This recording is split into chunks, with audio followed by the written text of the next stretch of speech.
പക്ഷെ നല്ലൊരു പാട്ടൊരു മെലഡി വന്നു കഴിഞ്ഞാൽ വേറെ ആരെങ്കിലും ആയിരിക്കും പാടുക. അല്ല, അത് സോഷ്യൽ പ്രിവിലേജിന്റെ ഒരു പ്രശ്നം തന്നെയാണ്. ജാതിയാണ് അവിടെ വർക്ക് ചെയ്യുന്നത്. ഡിഫിക്കൽട്ട് ആയിട്ടുള്ള കുറച്ച് പോർഷൻ വരുമ്പോൾ നമ്മളെ കൊണ്ടൊക്കെ പാടിപ്പിക്കും കേട്ടോ അന്നൊക്കെ. എന്നാ പോലും എന്നെ തെരഞ്ഞെടുക്കില്ല. അവിടെ നല്ല ഒരു സവർണ ശരീരത്തെ മാത്രമേ അവരെടുക്കുള്ളൂ. സ്റ്റേജ് ഷോകളിൽ പോലും ചേച്ചിയുടെ പാട്ട് ചേച്ചിയെ കൊണ്ട് പാടിപ്പിക്കാതെ മാറ്റി നിർത്തിയിട്ടുണ്ടെന്ന് പറയുന്നുണ്ട്. എന്തോന്നറിയില്ല, അവർക്ക് എന്നെ ഓർമ്മ വരില്ല ആ സമയത്ത്. അപ്പൊ ഞാൻ പാടി ഹിറ്റാക്കിയിട്ടുള്ള പാട്ടാണ്. എന്റെ സ്ഥാനത്ത് മറ്റൊരു ഗായികയാണെങ്കിൽ ചിലപ്പോ അവരെ ഓർമ്മ വരുമായിരിക്കും. എന്തൊക്കെ ദ്രോഹം അവരൊക്കെ ചെയ്തേക്കണേ അറിയാം നമ്മളോട്. എന്തൊരു അസഹിഷ്ണുതയായിരുന്നു. സ്ത്രീകൾ ഇങ്ങനെ സ്വാതന്ത്ര്യം അനുഭവിക്കുമ്പോൾ കാണുമ്പോഴേ ഹാലേതാ ഹാലേ നിന്നെ കണ്ടാലാകെ ഹാലാകെ മാറുന്നേ കലപലതറിയാം പിന്നെ തപ്പിൽ മുട്ടുന്നോൻ പിന്നെ കോലിൽ കൊട്ടുന്നോൻ നിന്റെ നെഞ്ചിൽ തട്ടുന്നോൻ. രണ്ട് ദിവസം എടുത്തല്ലേ പാടാൻ? ഇത് പാടാൻ സത്യം പറഞ്ഞ ഒരു ദിവസം കൊണ്ട് പാടി. പക്ഷെ എനിക്ക് തൃപ്തി വരുന്നില്ല അത് പാടിയിട്ട്. ഞാൻ നന്നായി പാടുണ്ടല്ലോ, എന്നിട്ട് എന്താ എനിക്ക് അവസരം തരാതെ വേറെ ആൾക്ക് കൊടുക്കണത്? ആ പാടാൻ നല്ല കഴിവുണ്ട് എന്ന് പറഞ്ഞിട്ടൊന്നും നമുക്ക് പാട്ട് കിട്ടിക്കൊള്ളുന്നില്ല. അതിന് ഈ പറയണ ഈ സർക്കിളിന്റെ ഉള്ളില് എത്തിപ്പെടണം. ഇതൊക്കെ പറയണോണ്ടായിരിക്കും ഞാൻ വലിയ വിപ്ലവകാരി അല്ലെങ്കിൽ ഫെമിനിറ്റി അങ്ങനത്തെയൊക്കെ പേരുകൾ ചിലപ്പോ വരും. ഇന്ന് എന്നോടൊപ്പം ഉള്ളത് പുഷ്പവതി ചേച്ചിയാണ്. നമസ്കാരം ചേച്ചി. നമസ്തേ. ചേച്ചിയൊക്കെയുണ്ട് വിശേഷങ്ങള്? ഇത് ഞാനല്ലേ ചോദിക്കണ്ടേ? സുഖമായിട്ടിരിക്കുന്നു. സുഖമായിരിക്കും. ചേച്ചി ഞങ്ങൾക്ക് വേണ്ടിട്ട് ഒരു പാട്ട് പാട്. വേഗം പാടിക്കും, ഒന്നും നോക്കണ്ട.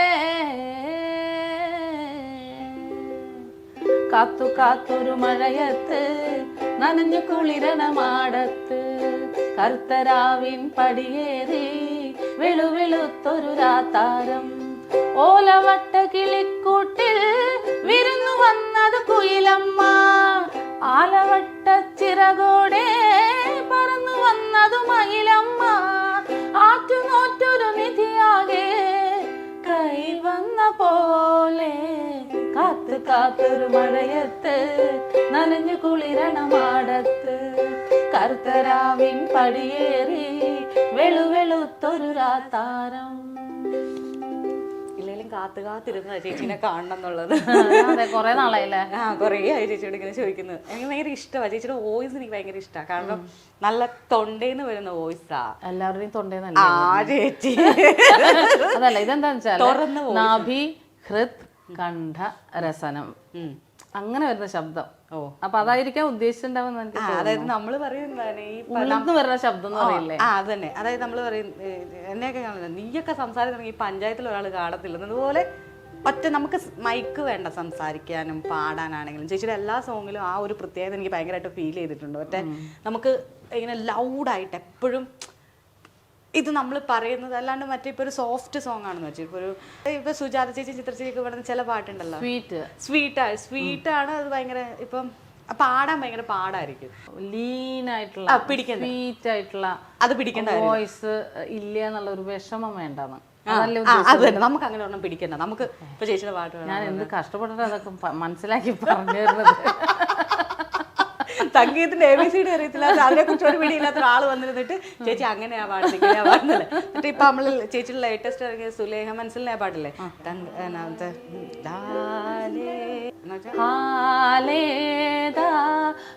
നിന്നെ കണ്ടാലാകെ ഹാലാകെ മാറുന്നേ കലപലതറിയാം പിന്നെ തപ്പിൽ മുട്ടുന്നോൻ പിന്നെ കോലിൽ കൊട്ടുന്നോൻ നിന്റെ നെഞ്ചിൽ തട്ടുന്നോൻ ഇരുമീത്തകതീതാൾ തമ്മിൽ കൊള്ളാനായി പെൺമയാൺമേ കൊണ്ടോനാ മണ്ണും വിണ്ണും ഒന്നോനാ സ്വർഗത്തിങ്കലെത്തിപ്പെട്ട യതീമിനാളെ ഹാലേതാ ഹാലേ നിന്നെ കണ്ടാലാകെ ഹാലാകെ മാറുന്നേ.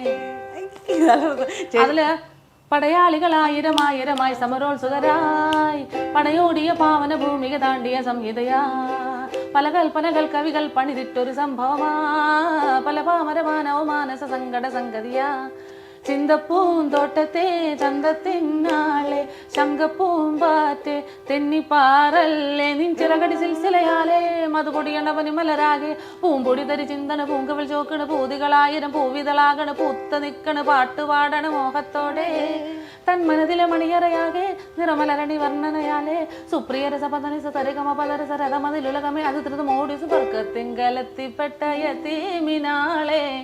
ഞാൻ ആദ്യം പറഞ്ഞ തിരിച്ചെടുത്തു. അപ്പൊ ഈ പാടാൻ ഭയങ്കര പാടാ. ഇത് പാടുമ്പോ എന്താ വെച്ചാലേ ഈ അതിദ്രുതം എന്നൊക്കെ വരുമ്പോ ഞാൻ ഒരുപാട് രണ്ട് ദിവസം എടുത്തല്ലേ പാടാൻ? ഇത് പാടാൻ സത്യം പറഞ്ഞ ഒരു ദിവസം കൊണ്ട് പാടി, പക്ഷെ എനിക്ക് തൃപ്തി വരുന്നില്ല അത് പാടിയിട്ട്. അപ്പൊ ഞാൻ ഒന്നും കൂടെ, അത് മാത്രല്ല ഇത് ഒരു സാധാരണ ശ്രുതിയിലല്ലേ, അപ്പൊ ഞാൻ പറഞ്ഞു വന്നു ഹൈ പിച്ചിലൊന്ന് പാടട്ടെ എന്ന്. പാടിക്കൊന്നു പറഞ്ഞു. അപ്പൊ അങ്ങനെ പാടി വന്നപ്പോ ആദ്യം തൊട്ട് ലാസ്റ്റ് വരെ ഞാൻ ഹൈ പിച്ചില് ഫുൾ സോങ് പാടി. ഇതിന്റെ ഹൈ പിച്ചില്, ഈ പിച്ചിലിന്റെ അതായത് ഇപ്പൊ ഞാനിപ്പോ സീല പാടുന്ന വെച്ചെങ്കിൽ ഇതിന്റെ പിന്നെ ഇത് ബേസ് ചെയ്യുകയാണെങ്കിൽ മോളത്തെ സീല് പാടുന്ന ആ ഒരു എഫക്റ്റ് എടുത്ത് എനിക്ക് ആ പാട്ട് ഏലാണെന്ന് തോന്നുന്നു. അപ്പൊ അതിന്റെ എ പിച്ച് ഹൈ പിച്ചില് ഫുൾ സോങ് പാടുക എന്ന് പറയുമ്പോഴുള്ള ഒരു ബുദ്ധിമുട്ടുണ്ടല്ലോ. അപ്പൊ അത് ഫുൾ അങ്ങ് പാടി ഞാൻ. അപ്പോൾ അങ്ങനെയൊക്കെ എടുക്കുമ്പോൾ നമ്മൾ ഒരു പാട്ട് നമ്മുടെ കയ്യിൽ കിട്ടുമ്പോൾ അതൊരു എക്സ്പെരിമെൻ്റാണ്. നമ്മൾക്ക് അതെങ്ങനെയാണ് ഏതൊക്കെ തരത്തിൽ നന്നാക്കാൻ പറ്റും എന്നുള്ളൊരു ഇത്. അപ്പോൾ ഫസ്റ്റ് ഡേ കൊണ്ട് പാടി കഴിഞ്ഞെങ്കിലും എനിക്കൊരു തൃപ്തിയില്ല. അപ്പോൾ ഞാൻ വിഷ്ണുവിൻ്റെ അടുത്ത് ഇങ്ങനെ പറഞ്ഞു, നമുക്കിതൊന്നും കൂടെ എനിക്കൊന്നുകൂടെ നന്നാക്കണമെന്നുണ്ട്, പിന്നെ ഇത് ഫുൾ സോങ് ഒന്ന് ഹൈ പിച്ചിലെടുത്താൽ എങ്ങനെയായിരിക്കും? ചേച്ചി പാടിക്കോ, നമുക്ക് നോക്കാം. അങ്ങനെ പിന്നെ നെക്സ്റ്റ് ഡേയും എടുത്തു. ചേച്ചി ഇപ്പൊ സിനിമയിൽ പാടിയിട്ട് 22-23 വർഷമായി. 2001 ആദ്യമായിട്ട് ഞാൻ കാലുകുത്തണത് സിനിമാ സംഗീതത്തിലേക്ക് കാലുകുത്തുന്നത്. അതെ, ഇപ്പൊ 23 വർഷം കഴിഞ്ഞു. 23 വർഷം. ചേച്ചി കർണാടക സംഗീതത്തിലാണ് ചേച്ചി പഠിച്ചതെന്ന് പറഞ്ഞു. ഇപ്പം ചേച്ചിയുടെ നാട് തൃശ്ശൂരാണ്. ചേച്ചി ഒറ്റ മോളാ? അയ്യോ, ഞാന് 5ാമത്തെ മകളാ. 5ാമത്തെ മകളോ? അപ്പൊ എങ്ങനെയാ ചേച്ചി ഒരു സാധാരണക്കാരിക്ക് കർണാട്ടിക് സംഗീതം, അതായത് ഇപ്പൊ പോലും ഞാൻ ഈ അടുത്തിടെയാണ് ഈ കർണാട്ടിക് സംഗീതം ഞാൻ കേൾക്കുന്നത്. ഞാൻ പറഞ്ഞത്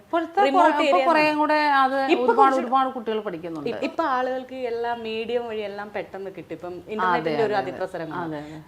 എന്റെയും ചേച്ചിയുടെയൊക്കെ ചെറുപ്പകാലത്ത് എന്ന് പറയുമ്പോൾ ഈ കർണാട്ടിക് സംഗീതം എന്നൊക്കെ പഠിക്കുമ്പോൾ ബുദ്ധിമുട്ടാണ്. അതെങ്ങനെയാണ് ചേച്ചി അറിഞ്ഞ ചേച്ചി പേരൻസിനെ കൺവിൻസ് ചെയ്തത് ഒരു പെൺകുട്ടി സംഗീതം പണ്ട് കാലത്ത് സംഗീതം പഠിക്കാന്ന് പറഞ്ഞത് ഒരു ജസ്റ്റ് അല്ല, ഇങ്ങനെ ഒരു സ്ഥലമുണ്ട് പഠിക്കാൻ, ഇതില് പിന്നെ നമുക്ക് ഡിപ്ലോമ എടുക്കാം അല്ലെങ്കിൽ പോസ്റ്റ് ഗ്രാജുവേഷൻ എടുക്കാം എന്നൊക്കെ ഉള്ള ഒരു അറിവ് എൻ്റെ ഒരു സുഹൃത്ത് ഇന്ദ്രൻ മച്ചാട് എന്ന് പറഞ്ഞിട്ട് സുഹൃത്താണ്. ആദ്യമായിട്ട് പുഷ്പയ്ക്ക് സംഗീത കോളേജിൽ ചേർന്ന് പഠിച്ചൂടെ. അപ്പോൾ ആ കാലത്ത് തൃശ്ശൂരിലൊരു മ്യൂസിക് സ്കൂളുണ്ട്, അവിടെ നിന്ന് ചേരാൻ എനിക്ക് വലിയ താല്പര്യം ഉണ്ടായിരുന്നില്ല. പിന്നെ അത് മാത്രമല്ല അവിടെ എങ്ങനെയാണ് എന്താണെന്നൊന്നും ഒരു പിടിയില്ല. പാലക്കാട്, തിരുവനന്തപുരം, തൃപ്പൂണിത്തുറ അങ്ങനെ 3 കോളേജുകളിൽ മ്യൂസിക് മാത്രമായിട്ട്, അതായത് ഇൻസ്ട്രുമെന്റ്സും പഠിക്കാം എന്ന് പറഞ്ഞാൽ ഇൻസ്ട്രുമെന്റ്സും പഠിക്കാന്ന് പറഞ്ഞപ്പോൾ എനിക്കൊരു ഭയങ്കര ആഗ്രഹം അവിടെ പഠിക്കണമെന്ന്. അങ്ങനെ അപ്പോൾ ആ സുഹൃത്തിൻ്റെ വീടിൻ്റെ അടുത്ത് നിന്ന് ഒരു ബാബുരാജ് എന്ന് പറഞ്ഞിട്ടുള്ള ഒരു അയൽവാസി അവിടെ പഠിക്കുന്നുണ്ട് പാലക്കാട്. അപ്പോൾ അവിടെ നിന്ന് എനിക്ക് ആപ്ലിക്കേഷൻ ഫോം കൊണ്ടു തന്നു, ഫില്ല് ചെയ്ത് അയച്ച് എനിക്ക് കിട്ടി. പിന്നെ 7 വർഷം അവിടെ ഡിപ്ലോമ 4 വർഷവും പോസ്റ്റ് ഡിപ്ലോമ 3 വർഷവും അങ്ങനെ കർണാടക സംഗീതത്തില് ഞാൻ വയലിനായിരുന്നു സബ്. ചേച്ചി ചെറുതിലെ മുതൽ പാടുമായിരുന്നു? ചെറുതിലെ ഞാൻ പറഞ്ഞ എൻ്റെ ഒരു 4ാം ക്ലാസ്സിൽ പഠിക്കുമ്പോൾ സ്കൂൾ യൂത്ത് ഫെസ്റ്റിവലിലൊക്കെ പാടി ഉപജില്ലയിലൊക്കെ ഫസ്റ്റ് ആയിരുന്നു. അപ്പോൾ അന്ന് പഠിപ്പിച്ച ദ്രൗപദി ടീച്ചർ പറഞ്ഞു, മോള് ഒറ്റയ്ക്ക് വരാവുന്ന ഒരു പ്രായമാകുമ്പോൾ എൻ്റെ അടുത്ത് വന്ന് ഞാൻ പാട്ട് പഠിപ്പിച്ചു തരാം. അങ്ങനെ ഞാനത് സൂക്ഷിച്ചു മനസ്സിൽ. 7ാം ക്ലാസ്സൊക്കെ ആയപ്പോൾ സൈക്കിളൊക്കെ ചവിട്ടിപ്പോയി, അങ്ങനെ പാട്ടൊക്കെ പഠിച്ചു. എൻ്റെ നാട്ടിൽ ആദ്യത്തെ സൈക്കിള് ചവിട്ടി ഒരു പെൺകുട്ടി നാട്ടിൽ സൈക്കിൾ ചവിട്ടി നടക്കുന്നത് ആദ്യമായിട്ടാണ്. അന്ന് ആമ്പിള്ളേര് കാത്തു നിൽക്കും കൂവാൻ വേണ്ടിയിട്ട്. പോണു പെണ്ണ് സൈക്കിൾ ചവിട്ടിയിട്ട് കൂന്നൊക്കെ പറഞ്ഞിങ്ങനെ. അപ്പൊ അന്ന് ഞാനും തിരിച്ചു പറഞ്ഞു കൊടുക്കും നന്നായിട്ട്. അല്ല, ഇന്നും കുറവൊന്നുമില്ല. എന്നിട്ട് പിന്നെ അതായത് ഞാൻ പഠിച്ച സ്കൂളിൽ ആദ്യമായിട്ട് സൈക്കിൾ ചവിട്ടി ചെല്ലണ പെൺകുട്ടി ഞാനായിരുന്നു. ഞാൻ റോട്ടിൽ കൂടെ സൈക്കിൾ ചവിട്ടി പോകുമ്പോൾ ബാക്കിൽ നിന്ന് തൊട്ടടുത്ത് വന്നിട്ട് പോന്ന് പറഞ്ഞിട്ട് വലിയ ഹോണൊക്കെ അടിക്കും. അപ്പൊ നമ്മൾ പെട്ടെന്ന് ഞെട്ടില്ലേ, എന്തൊക്കെ ദ്രോഹം അവരൊക്കെ ചെയ്തേക്കണേ അറിയാം നമ്മളോട്. അത് കൊച്ചു എന്തൊരു അസഹിഷ്ണുതയായിരുന്നു. സ്ത്രീകൾ ഇങ്ങനെ സ്വാതന്ത്ര്യം അനുഭവിക്കുമ്പോൾ കാണുമ്പോഴേ. അതാണ് ഞാൻ ചേച്ചി ചോദിച്ചു, ചേച്ചി ഒറ്റ മോളാണോ? അല്ലല്ല, അത് എൻ്റെ അച്ഛനെ മൂത്തത് 2 ആൺകുട്ടികള് അച്ഛനും അമ്മയ്ക്കും, രണ്ടാമത്തെ 3ഉം 4ഉം പെൺകുട്ടിയായി. അപ്പൊ ഇതെന്തായാലും ആൺകുട്ടിയാവെന്ന് അച്ഛൻ പറഞ്ഞു. അവന് ഞാൻ സന്തോഷ് എന്ന് പേരിടും എന്നൊക്കെ പറഞ്ഞു. പക്ഷെ പ്രസവിച്ചപ്പോ ഞാനായി പോയി പെൺകുട്ടി. സന്തോഷം. പക്ഷെ അച്ഛൻ സന്തോഷം തന്നെ വിളിക്കും. അച്ഛൻ ഇപ്പോഴും സന്തോഷം തന്നെ വിളിക്കുന്നത്. അച്ഛൻ്റെ സന്തോഷം തന്നെയാണ്. അച്ഛൻ മരിക്കണ വരെ അങ്ങനെ തന്നെയാണ്. എന്താ പറയുക, ഞാൻ ആൺകുട്ടികളൊക്കെ എങ്ങനെയാണോ സ്വാതന്ത്ര്യം അനുഭവിച്ച് വളർന്നത് അതുപോലെ കളിച്ച് വളർന്ന. ഫുട്ബോൾ കളിച്ച്, ഷട്ടിൽ കളിച്ച്, മരം കയറി, എല്ലാ കളിയും മാറ്റി നിർത്തി. സൈക്ലിങ്, അയ്യോ സൈക്കിളിന്റെ മുകളിൽ ഇറങ്ങില്ല. അന്ന് അവിടെ ഒരു ലൂയിസ് ഏട്ടൻ എന്ന് പറഞ്ഞിട്ട് ഒരാളുണ്ട്, സൈക്കിള് വാടകയ്ക്ക് കൊടുക്കുന്നത്. എനിക്ക് സൈക്കിളൊന്നും ഉണ്ടായിരുന്നില്ല. അപ്പോൾ കുട്ടി സൈക്കിള്, കൊച്ചു കുട്ടികൾ ചവിടുന്ന സൈക്കിളൊക്കെ ഉണ്ട്. അപ്പോൾ അത് മണിക്കൂറിന് 25 പൈസയോ 50 പൈസയോ 1 രൂപ എന്തോ, അത്ര ചെറിയൊരു ഇതായിരുന്നു. അപ്പോൾ അങ്ങനെ വാടകയ്ക്ക് എടുത്തിട്ടൊക്കെ സൈക്കിൾ ചവിട്ടി നടക്കും. വിപ്ലവം സൃഷ്ടിച്ചു തന്നെയാണ് ചെറുതിലെ വിപ്ലവം സൃഷ്ടിച്ചു. അന്നൊന്നും എന്താണ് സ്ത്രീ സമത്വം അതൊന്നും അറിയില്ല. അല്ല, സമത്വം അറിഞ്ഞിട്ടല്ല. യഥാർത്ഥത്തില് നമ്മൾ ഒരു സോഷ്യൽ ബീയിങ് എങ്ങനെയാണോ അതുപോലെ നമ്മളും വളർന്നു. പക്ഷെ ഇതിലൊരു അത് സൊസൈറ്റിയുടെ രീതികളാണല്ലോ. നമുക്കതറിയില്ല. നമ്മൾ ജന്മനെ നമുക്ക് എല്ലാവർക്കും സ്വാതന്ത്ര്യം ഉണ്ടല്ലോ. ഈ സ്ത്രീ ആയതുകൊണ്ട് മനുഷ്യന്മാര് പറയണം, സ്ത്രീ ആയതുകൊണ്ട് നിനക്ക് ആ സ്വാതന്ത്ര്യം ഇല്ല, നീ അടങ്ങി ഒതുങ്ങിയിരിക്കണം എന്നുള്ളത് വ്യവസ്ഥ ഉണ്ടാക്കിയിട്ടുള്ള, വ്യവസ്ഥിതി ഉണ്ടാക്കിയിട്ടുള്ള ഒരു ഇതല്ലേ. അല്ല, അത് ചേച്ചിക്ക് കിട്ടിയിട്ടില്ല. കാരണം ചേച്ചിയുടെ അച്ഛനും അമ്മയ്ക്കും അങ്ങനെ ഒരു തോട്ടോ ഉണ്ടായിരുന്നില്ല. മക്കളെല്ലാരും ഒരേപോലെ തന്നെ. അതെ, എൻ്റെ അച്ഛനും അങ്ങനെ തന്നെയായിരുന്നു. ഞങ്ങളെയൊന്നും ആൺകുട്ടികള് ചില മൂത്തത് 2 ചേട്ടന്മാരില്ലേ, ഞങ്ങളെയൊന്നും ദേഹത്തിൽ തൊട്ട് ഉപദ്രവിക്കണതൊന്നും അച്ഛന് ഇഷ്ടമല്ല. അച്ഛൻ അങ്ങനെ ഒരിക്കലും അനുവദിച്ചിട്ടില്ല. അങ്ങനെയാണ് ഞാൻ ചേട്ടന്റെ പിന്നാലെ ചൂലും കെട്ടൊക്കെ എടുത്തിട്ട് ഓടിച്ചതൊക്കെ എനിക്ക് ഓർമ്മയുണ്ട്. മൂത്ത ചേട്ടന് എന്നെയൊക്കെ 10 വയസ്സ് മൂപ്പ കുട്ടിയല്ലേ ഞാൻ. അപ്പൊ എന്നെ അങ്ങനെ മൂച്ചു പിടിപ്പിക്കാനൊക്കെ ഇഷ്ടമായിരുന്നു. അവർക്കൊക്കെ എന്നോടത്ത് ഭയങ്കര സ്നേഹമാണ്. ഞാൻ ഏറ്റവും താഴെയുള്ള കുട്ടിയായതിന്റെ ആ ഒരു അഫെക്ഷനൊക്കെ അവരുടെ അടുത്തുനിന്ന് കിട്ടിയിട്ടുണ്ട്. ചേച്ചിക്ക് അതുകൊണ്ടാണ് ഈ പറയുന്ന പിന്നീട് നമ്മൾ ഇങ്ങോട്ട് വരുമ്പോൾ ഇപ്പൊ വരുമ്പോൾ ഒരു കാലഘട്ടം കഴിയുമ്പോഴത്തേക്കും ഒരുപാട് ഇപ്പൊ ചേച്ചി തന്നെ ചേച്ചിയുടെ ഒരു ഇന്റർവ്യൂവിൽ പറഞ്ഞത് എനിക്ക് തോന്നിയൊരു കാര്യം, ഈ സിനിമാ മേഖലയിൽ വന്നിട്ട് 23 വർഷമായിട്ടും ചേച്ചി ആകെ പാടിയത് 20 പാട്ടുകളാണ്. അല്ല, ഞാൻ കുറേ പാട്ടുകൾ പാടി. പക്ഷേ പേര് വന്നിട്ടുള്ളത് ഇപ്പൊ ഈ പറയണ 20. ഇപ്പൊ വിക്കിപീഡിയയിൽ നോക്കി കഴിഞ്ഞാൽ 20 ഉണ്ടോ, 20-നേക്കാൾ കൂടുതലാണോ ഒന്നും അറിയില്ല എനിക്ക്. ഞാൻ കുറെ കാലം നോക്കിയിട്ട്. അപ്പൊ ചേച്ചി പറയുന്നത് നമ്മൾക്ക് ഇങ്ങനെ എവിടെയും പൊരുതാനുള്ളൊരിതുണ്ട്. അതായത് നമുക്ക് കിട്ടേണ്ടത് കൃത്യമായി കിട്ടുക, അല്ലെങ്കിൽ അവകാശമല്ല, അത് നമ്മൾ കിട്ടേണ്ടതാണ്. അതിപ്പോ ചേച്ചി പറഞ്ഞ പോലെ 20 വർഷത്തിനുള്ളിൽ ഇത്രയും പാട്ട് പാടി ചേച്ചിക്ക് സ്റ്റേജ് ഷോകളിൽ പോലും ചേച്ചിയുടെ പാട്ട് ചേച്ചിയെ കൊണ്ട് പാടിപ്പിക്കാതെ മാറ്റി നിർത്തിയിട്ടുണ്ടെന്ന് പറയുന്നുണ്ട്. അതായത് അവർ എന്തോന്നറിയില്ല, അവർക്ക് എന്നെ ഓർമ്മ വരില്ല ആ സമയത്ത്. ഇപ്പൊ ഞാൻ പാടി ഹിറ്റാക്കിയിട്ടുള്ള പാട്ടാണ്. എൻ്റെ സ്ഥാനത്ത് പിന്നെ മറ്റൊരു ഗായികയാണെങ്കിൽ ചിലപ്പോൾ അവരെ ഓർമ്മ വരുമായിരിക്കും, അയാൾ പാടി നന്നായിരിക്കുന്നു. സ്റ്റേജ് അപ്പിയറൻസ് അങ്ങനെയൊക്കെയുള്ള കാര്യങ്ങൾ അതിലുണ്ടാവുമായിരിക്കും. ചേച്ചി അങ്ങനെ നോക്കുമ്പോ സ്റ്റേജ് അപ്പിയറൻസിന്റെ കാര്യം പറയുമ്പോൾ സൈനോര ഇപ്പം ചേച്ചി പറയുന്ന പോലെയാണെങ്കിൽ സ്റ്റേജ് അയ്യോ അവൾക്ക് നല്ല ഭംഗിയല്ലേ കാണാൻ. അതെ, സ്റ്റേജ് ഞാൻ പറഞ്ഞത് കളറാണ്. എനിക്ക് ഭയങ്കര ഇഷ്ടമാണ് നല്ല പാട്ടും അവളുടെ ആറ്റിറ്റ്യൂഡും അപ്പിയറൻസും ഒക്കെ എനിക്ക് ഭയങ്കര ഇഷ്ടം. ഭയങ്കര ബോൾഡായിട്ടുള്ള, വളരെ എന്താ പറയുക, വളരെ പ്ലസൻ്റ് ആയിട്ടുള്ള ഒരു ഇതാണ്. ഇപ്പം മേ ബി അതൊക്കെ ഒരു ഘടകം ആയിരിക്കും കേട്ടോ. പിന്നെ എനിക്ക് സ്റ്റേജിൽ നിന്ന് ഡാൻസ് ചെയ്യാനൊന്നും അറിയില്ല. അല്ല, ഡാൻസ് ചെയ്യണ്ട. ഇപ്പം ചിത്ര ചേച്ചി ഡാൻസ് ചെയ്തിട്ടല്ലല്ലോ പാടിക്കൊണ്ടിരിക്കുന്നത്. ഞാൻ പറഞ്ഞത് നമ്മൾക്കൊരു വേദി കിട്ടുമ്പോൾ നമ്മളത് എങ്ങനെ യൂട്ടിലൈസ്. ഇപ്പം ചേച്ചിയുടെ പല ഇൻ്റർവ്യൂവിൽ ചേച്ചി അത് അന്വേഷിച്ച് പോയിട്ടില്ല. ഇപ്പം ചേച്ചി തന്നെ പറഞ്ഞാൽ വിക്കിപീഡിയ തപ്പിയിട്ടില്ല, അതായത് സെൽഫ് പ്രൊമോഷൻ നടത്തിയിട്ടില്ല എന്നുള്ളതാണ് എനിക്ക് മനസ്സിലായിട്ടുള്ള കാര്യം. അതെന്താ ചേച്ചി, സെൽഫ് പ്രൊമോഷൻ വേണ്ടാന്ന് വെച്ചിട്ടാണോ? അതല്ല, അങ്ങനെയല്ല. സെൽഫ് പ്രൊമോഷൻ ചെയ്യാന്നൊക്കെ പറയുമ്പോഴേ, ഇപ്പോൾ എനിക്കിപ്പോൾ ഒരു പാട്ട് ഞാൻ കമ്പോസ് ചെയ്ത പാട്ട്, അത് നിങ്ങൾ ശ്രദ്ധിച്ചിട്ടുണ്ടാവും, ഞാൻ ഫേസ്ബുക്കിൽ വെറുതെ പാടിയിട്ടുള്ളതാണ്. എന്നിട്ട് പോലും അത് വളരെ ഹിറ്റാണ്. ഇപ്പോൾ സകലതുമോർത്തു വയ്ക്കപ്പെടും വെറുതെ ഞാൻ ഉക്കിലേലി വെച്ച് പാടി, ഇവിടെ അവിടെ ഇരുന്നിട്ട് പാടി ഇട്ടതാണ്. പക്ഷെ എല്ലാ പാട്ടും അങ്ങനെ പോവില്ല എന്ന് തോന്നുന്നു. പിന്നെ എനിക്ക് കുറച്ച് എന്താ പറയുക, സ്വന്തം സെൽഫ് പ്രൊമോഷന് അത് അതൊരു വേറെ സെക്ഷനാണ് സത്യത്തിൽ. നമ്മളെ ഒരു കച്ചവട മനസ്സും നമ്മളെ മാർക്കറ്റിംഗ് മനസ്സും അങ്ങനത്തെ ഒരു ബുദ്ധി വേണം സത്യത്തിൽ. എനിക്കത് ഉണ്ടെന്ന് തോന്നുന്നില്ല. അതും അതിലൊരു ഘടകമായിരിക്കും. പക്ഷെ ഇതുകൊണ്ടാണ് ഞാൻ എൻ്റെ പാട്ടുകൾ ഇത്രയും ഹിറ്റായിട്ടും എൻ്റെ മുഖം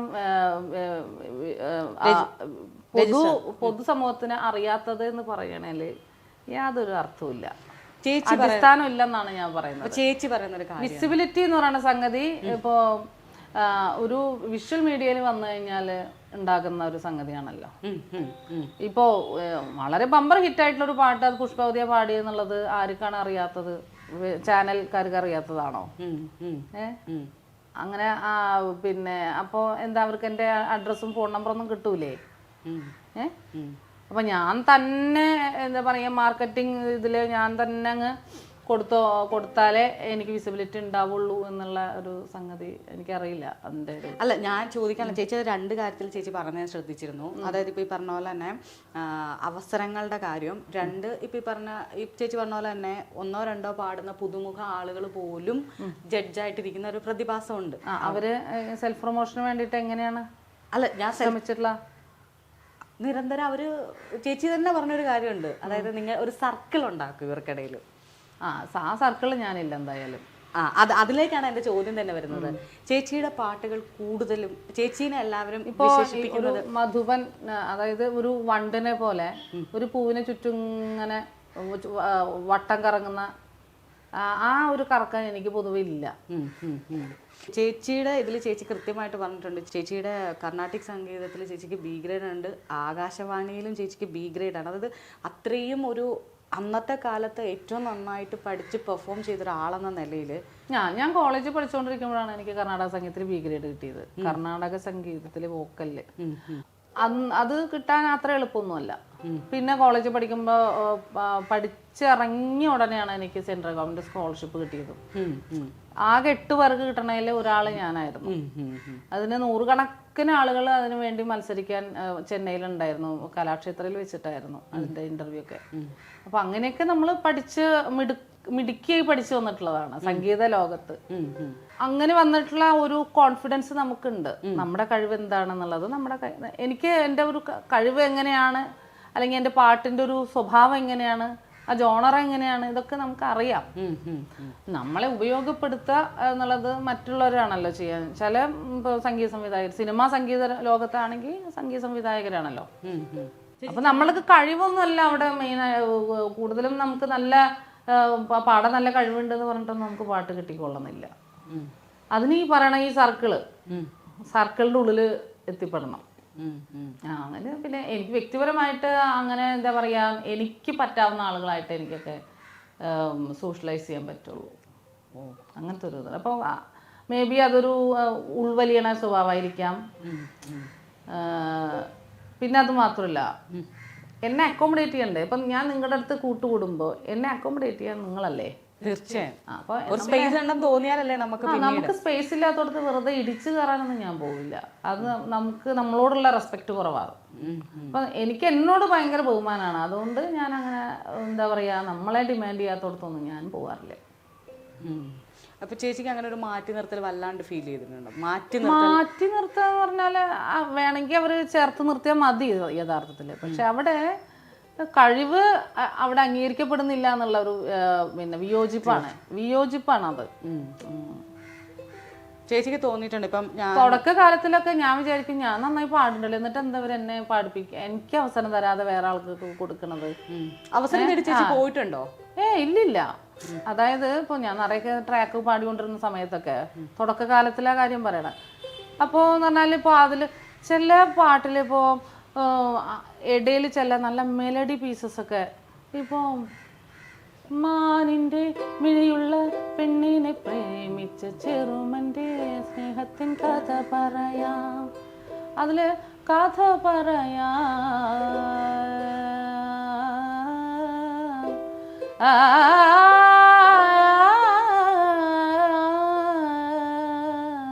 ഇങ്ങനെയുള്ള ഓരോ ചെറിയ പീസ്. അതുപോലെ പിന്നെ പമ പദ പമ പമ പദ പമ പമ പദ സാനി ദ പമ ദ പമ ഗമ ഗ രി രി രി മമ മരി രി രി മമ മരി പമ ഗരി സനി സരി സനി സനി സനി സഗരി രി സനി സനി സനി സനി പദ പദ പദ മമ ഗമ രി ഗ സ തരിവള കയ്യാലെന്നെ വിളിച്ചതെന്തിന് നീജമില്ല. അപ്പൊ ഇങ്ങനെയൊക്കെയുള്ള അപ്പൊ ഈ വളരെ ബുദ്ധിമുട്ടുള്ള ഇങ്ങനെയുള്ള പോർഷൻസ് ഒക്കെ എന്നെ കൊണ്ട് പാടിപ്പിക്കും. എന്തേ മറ്റുള്ളവർക്ക് പാടൂലേ അവിടെ? പെട്ടെന്ന് നമുക്ക് റെക്കോർഡിങ് നടന്നുകൊണ്ടിരിക്കുമ്പോൾ, ലൈവായിട്ട് റെക്കോർഡിങ് നടന്നുകൊണ്ടിരിക്കുമ്പോൾ അവിടെ കുറച്ച് സ്വരം പാടൂ എന്ന് പറയുമ്പോൾ എന്താ വേറെ കുട്ടികളെ കൊണ്ട് പാടിപ്പിക്കാൻ പറ്റുമോ? അല്ല, അവര് നമുക്ക് കഴിവുള്ളതുകൊണ്ടല്ലേ അത് പാടിപ്പിക്കുന്നത്. അപ്പൊ അങ്ങനെ വലിയ ഡിഫിക്കൽട്ടായിട്ടുള്ള കുറച്ച് പോർഷൻ വരുമ്പോൾ നമ്മളെ കൊണ്ടൊക്കെ പാടിപ്പിക്കും കേട്ടോ അന്നൊക്കെ. പക്ഷെ നല്ലൊരു പാട്ടൊരു മെലഡി വന്നു കഴിഞ്ഞാൽ വേറെ ആരെയിലായിരിക്കും പാടുക. അപ്പോൾ പിന്നെ എങ്ങനെയാ ഒരു ഗായിക ഉയർന്നു വരിക കഴിവുണ്ടായാലും? ചേച്ചിക്ക് അത് എന്താന്നാ തോന്നിയത് ഇങ്ങനെ? അല്ല, അത് സോഷ്യൽ പ്രിവിലേജിന്റെ ഒരു പ്രശ്നം തന്നെയാണ്. ജാതിയാണ് അവിടെ വർക്ക് ചെയ്യുന്നത്. ജാതിക്ക് താഴ്ന്ന ആളുകൾക്ക് സോഷ്യലി ഇക്കണോമിക്കലി എല്ലാം ഒരു ബാക്ക്വേർഡാണ്. അപ്പൊ ആ ഒരു സോഷ്യൽ പ്രിവിലേജ് ഇല്ലാത്ത ഒരു ഇടത്തുനിന്ന് വരുന്ന, ഇപ്പൊ ഞാനൊരു AC റൂമിൽ നിന്ന് AC കാറിൽ കയറി AC പിന്നെ റെക്കോർഡിംഗ് സ്റ്റുഡിയോയിൽ വന്നിറങ്ങുന്ന ഒരാളായിരുന്നില്ല അന്ന്. ഞാൻ വളരെ സാധാരണ ഒരു ഇതൊന്നും വന്നിട്ടില്ല അല്ലേ. അപ്പൊ അതൊക്കെയാണ് അതിൽ വർക്ക് ചെയ്യണത്. ഈ സോഷ്യൽ പ്രിവിലേജ് എങ്ങനെയാണ് ഒരു തൊഴിലിടത്തിൽ വർക്ക്ഔട്ട് ആവുന്നത്? ഇപ്പൊ ചേച്ചി തന്നെ അങ്ങനെയൊക്കെ തന്നെ വർക്ക്ഔട്ട് ആവണത് പറഞ്ഞാൽ ചേച്ചി പറയുമ്പോ ഓക്കെ എനിക്ക് മനസ്സിലാവും. പക്ഷെ പലപ്പോഴും നമ്മളത് പറയുമ്പോൾ അവർ പറയുന്ന ഒരു കാര്യം, അല്ലെങ്കിൽ പറയുന്നത് ചേച്ചിക്ക് അവസരം, അതാണ് ഞാൻ ആദ്യമേ ചോദിച്ചത് ചേച്ചിയോട്, അവസരം തേടി പോയിട്ടുണ്ടോ അല്ലെങ്കിൽ അവസരത്തിന് വേണ്ടിയിട്ട് പറഞ്ഞ പോലെ മറ്റേ മാർക്കറ്റിംഗ് നടത്തിയിട്ടില്ലേ എന്ന് ചോദിക്കുന്നത്. അതായത് നമുക്ക് കഴിവുണ്ടായിട്ട് നമ്മൾ മുന്നിട്ടിറങ്ങാത്തത്. നമ്മള് ഇപ്പൊ ഇതിന് അവർക്ക് അറിയാം നമ്മൾ നന്നായി പാടുന്നുള്ളത്. ഇപ്പൊ സംഗീത സംവിധായകരെ അടുത്തറിയുന്ന ആളാണല്ലോ. അപ്പോൾ ഞാൻ പറയണത് ആദ്യമൊക്കെ ഞാൻ ഈ കോറസും ട്രാക്കൊക്കെ പാടിയിട്ടാണല്ലോ വന്നിട്ടുള്ളത്. അപ്പൊ ഒരു ആർട്ടിസ്റ്റിന്റെ കഴിവ് അവിടെ മനസ്സിലാവില്ലേ? എത്രയോ എൻ്റെ കൂടെ വേറെയും കുട്ടികളുണ്ട്.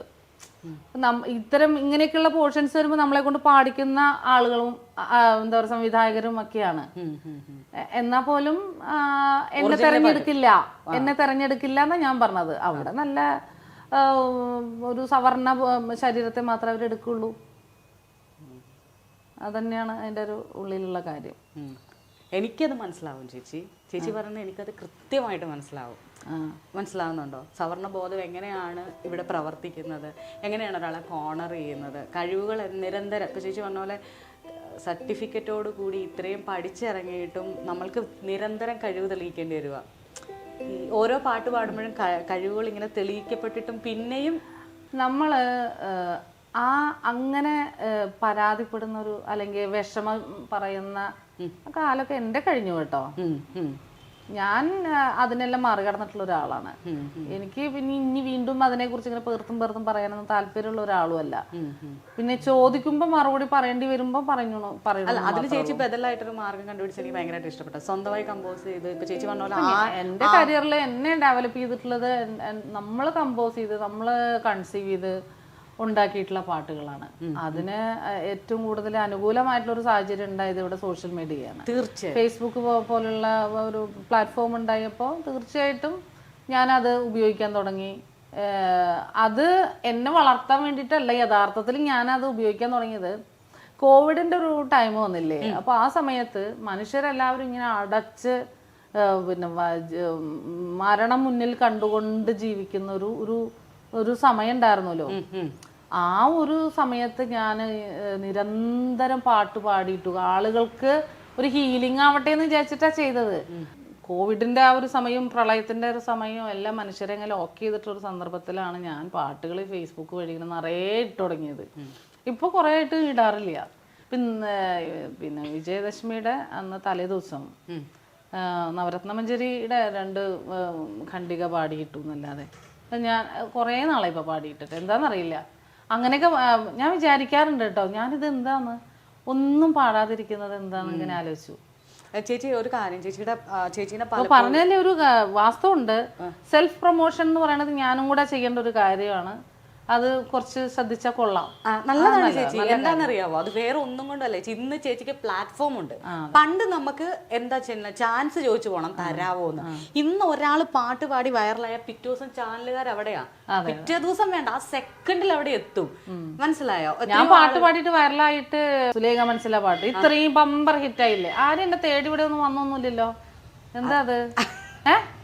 അല്ല ഇപ്പൊ അവര് പിന്നെ ചാനൽ ഷോസും പലതും പല ആളുകളെ ഇന്റർവ്യൂ ഒക്കെ ചെയ്തിട്ട് ചാനലൊക്കെ പറഞ്ഞു, പക്ഷെ എന്നെ ആരും വിളിച്ചില്ലല്ലോ. എന്താ അത്? ഒന്ന് പോടേ എന്നെ അടിച്ചിരുത്തിയല്ലേ, എന്നെ മണ്ടൊക്കെ അടിച്ചല്ലേ അല്ലേ?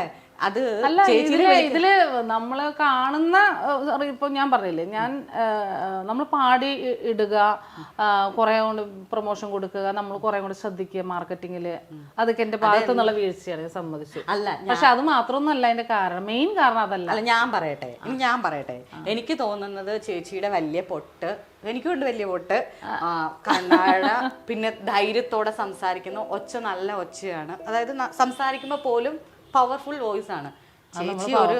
അതെ ചേച്ചി. അപ്പോ എന്താണ് ചേച്ചീനെ അറിയപ്പെടുന്നത് തന്നെ സമര അല്ലെങ്കിൽ വിപ്ലവ ഗാനങ്ങൾ പാടുന്ന, അപ്പൊ സുലേഖ മനസ്സിലായി പാട്ട് പുഷ്പാവതി ചേച്ചിയാണ് ഇത് പാടിയത്. ഇപ്പൊ തന്നെ ഞങ്ങളുടെ വണ്ടിയില് ഞാൻ പറഞ്ഞു ഈ ചേച്ചീനെ, ഈ പാട്ട് അബദ്ധത്തിൽ കയറി വന്നപ്പോ ഞാൻ പറഞ്ഞു ചേച്ചീനെയാണോ? മനസ്സിലായോ? അതായത് അറിയാം ഒരാള് പാടിയിട്ടുണ്ട് പുഷ്പാവതി, വേറെ ബോട്ട്സ് അറിയില്ല, ഇതൊന്നും അറിയില്ല. അപ്പൊ ചേച്ചിയെ അടുക്കാനുള്ള പേടി കൊണ്ടായിരിക്കും ചേച്ചി പറയല്ലേ, നമ്മള് ഇങ്ങനെയുള്ള സ്ത്രീകളെ നമ്മളൊരു പേര് വിളിക്കൂല്ലോ ചേച്ചി, എന്താ പറയാ, ഫെമിനിച്ചികള്. മനസ്സിലായോ? ആ ഫെമിനിച്ചി അതായിരിക്കാം ചേച്ചി. അങ്ങനെ ആണോ? അതൊന്നും ആയിരിക്കാൻ വഴിയില്ല. സോഷ്യൽ പ്രിവിലേജ് ആണ് അവിടെ വർക്ക് ചെയ്യുന്നത്. ഞാനിപ്പോൾ ഇതിനെ ഇപ്പോൾ ആളുകൾ നമ്മുടെ ഇൻ്റർവ്യൂ കാണാൻ പറയാം, കറക്റ്റായിട്ട് പുഷ്പാവതി പറഞ്ഞു, പക്ഷേ ഇൻ്റർവ്യൂവർ അത് തട്ടിക്കളിക്കുന്നു. മനസ്സിലായില്ലേ? ഒരാളുടെ പ്രശ്നം പറയുമ്പോൾ കറക്റ്റായിട്ടാണ് അത് ചേച്ചി പറഞ്ഞത്, സോഷ്യൽ പ്രിവിലേജ് തന്നെയാണ്. അതെങ്ങനെ വർക്കൗട്ട് ആവുന്നതെന്നാണ് ഞാൻ ഇതുവരെ, കാരണം എനിക്കത് മനസ്സിലാവുമെന്ന് ഞാൻ പറഞ്ഞു, ചിലവർക്കത് മനസ്സിലാവില്ല, എങ്ങനെയാണ് നമ്മൾ അനുഭവിക്കുന്നതുകൊണ്ടാണ്. യെസ്, തീർച്ചയായും അനുഭവിക്കുന്നവർക്ക് അത് പറയുമ്പോൾ അത് പെട്ടെന്ന് കണക്റ്റഡ് ആവും, മറ്റുള്ളവർക്ക് അത് ഇത്രയും ഫീൽ ചെയ്യത്തില്ല. ഇപ്പൊ ചേച്ചിയുടെ ഏറ്റവും അവസാനം ഇപ്പോൾ കുറേയൊക്കെ ആളുകൾ അതൊക്കെ മനസ്സിലാക്കി തുടങ്ങിയിട്ടുണ്ട്. എന്താ വെച്ചാൽ സോഷ്യൽ മീഡിയനെ നമ്മൾ അത്തരത്തിലുള്ള പൊളിറ്റിക്സിനെ, ദളിത് പൊളിറ്റിക്സിനെ, സ്വത്ത് രാഷ്ട്രീയത്തെ എല്ലാം ഉന്നയിക്കാൻ പൊതുവെ ഈ ഇത്തരം പ്ലാറ്റ്ഫോമുകളൊക്കെ ഉപയോഗിക്കുന്നുണ്ടല്ലോ. അപ്പോൾ ആളുകൾ ചിന്തിക്കാൻ തുടങ്ങിയിട്ടുണ്ട്. പക്ഷെ നമ്മളൊക്കെ അത് ആദ്യം ഇങ്ങനെ പറഞ്ഞു തുടങ്ങുകയാണ്. സോഷ്യൽ മീഡിയ നമ്മളുടെ ഈ കാര്യങ്ങൾ തട്ടി കേൾക്കുന്നുണ്ടെന്ന് പറഞ്ഞാൽ, അപ്പോൾ എനിക്ക് ഈ ചേച്ചി കഴിഞ്ഞിട പാടിയ പൊയ്കൽ അപ്പച്ചൻ്റെ ഒരു പാട്ട് ഭയങ്കരമായിട്ട് അത് സോഷ്യൽ മീഡിയ കിടന്ന് ഇങ്ങനെ വൈറലായി, എനിക്ക് ഭയങ്കര ഇഷ്ടമാണ്. ഞാൻ സോഷ്യൽ മീഡിയയിൽ ആ പാട്ട് ഇട്ടതിന് ശേഷം ഒരുപാട് സാംസ്കാരിക മണ്ഡലത്തിലൊക്കെ അത് വലിയ ചർച്ചയായി, ഒത്തിരി ആളുകൾ അത് ശ്രദ്ധിക്കാൻ തുടങ്ങി. പൊയ്കൽ അപ്പച്ചൻ എന്ന് പറഞ്ഞ പേര് ഇരവിപേരൂരും കോട്ടയം പിന്നെ പത്തനംതിട്ട ജില്ലയിലും മാത്രം ഇങ്ങനെ ഒതുങ്ങി കൂടിയിട്ടുള്ളൊരു പേരായിരുന്നു. പക്ഷെ അങ്ങനെ അല്ലല്ലോ വേണ്ടത്. ഇത്രയും ത്യാഗപൂർണമായ ഒരു ജീവിതം നയിച്ച അടിമ സന്തതികളുടെ രക്ഷയ്ക്ക് വേണ്ടി പ്രവർത്തിച്ചിട്ടുള്ള ആ ഒരു ദൈവമായിട്ടാണ് കാണുന്നത്.